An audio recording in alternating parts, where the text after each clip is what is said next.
नमस्कार दोस्तों, स्वागत है आपका आपके अपने YouTube चैनल दीपक रचित कथा में। देखिए, एक बार फिर से पंचमी की बहुत ही विशेष तिथि आ चुकी है और पूज्य गुरु जी कहते हैं कि पंचमी की तिथि में किया गया कोई भी उपाय कभी खाली नहीं जाता है। पंचमी तिथि में अगर हम लोग शिवलिंग के ऊपर एक बेल पत्र समर्पित कर देते हैं या फिर शहद वाला उपाय कर लेते हैं तो हमारे घर में धन की कमी कभी नहीं होती है। हमारे शरीर में अगर कोई रोग कोई बीमारी है तो उससे हमें छुटकारा मिलता है और हमारे जीवन की सारी समस्याओं का अंत होकर सुख समृद्धि तथा वैभव की प्राप्ति होती है। तो चलिए जानते हैं इस विशेष उपाय के बारे में।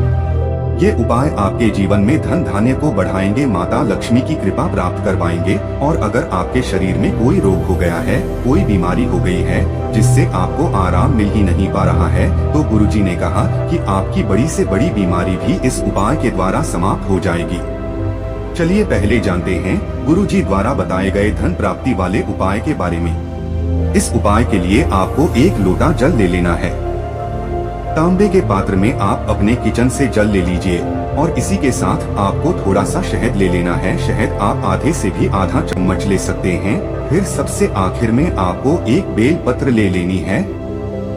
बस आपको ध्यान रखना चाहिए कि यह बेलपत्र कहीं से भी कटी फटी नहीं होनी चाहिए और बेलपत्र की डंडी के आखिर में जो दूत होती है यानी जो डंठल होता है वह भी नहीं होना चाहिए।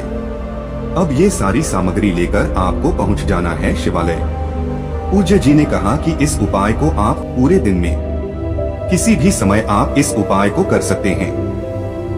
देखिए, शिवालय पहुंचने के बाद सबसे पहले आप एक काम करेंगे। आप जो शहद लेकर आए हैं वो शहद को आप अपनी अनामिका उंगली में लगाएंगे। अनामिका उंगली में लगाने के बाद आपको माता अशोक सुंदरी वाले स्थान में इसी शहद से ओम बना देना है।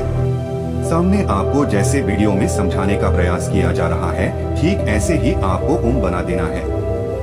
इसके बाद आप जो एक बेल पत्र लेकर आए हैं उसको अपनी हथेली में रखिए। महादेव से प्रार्थना करिए कि आपके जीवन में जो धन से संबंधित समस्या चल रही है या फिर आपकी कोई भी विशेष मनोकामना है जो परिपूर्ण नहीं हो पा रही है, तो आप महादेव मनोकामना को परिपूर्ण करने के लिए प्रार्थना कर जब चाहे धन प्राप्ति से संबंधित मनोकामना हो या व्यापार से संबंधित हो या विवाह से संबंधित हो, तो गुरुजी ने कहा कि आपको मनोकामना का स्मरण करना है और महादेव से तथा माता अशोक सुंदरी से दोनों से आपको प्रार्थना कर लेनी है। और फिर ये एक बेलपत्र आपको इसी और के ऊपर समर्पित कर देनी है, यानी माता अशोक सुंदरी वाले स्थान पर समर्पित कर देनी है। लेकिन इसी स्थान पर आपने ओम बनाया है वो माता अशोक सुंदरी का स्थान है और इसी ओम के ऊपर आप यह बेलपत्र समर्पित कर दीजिए और ओम नमः शिवाय मंत्र का स्मरण कर लीजिए।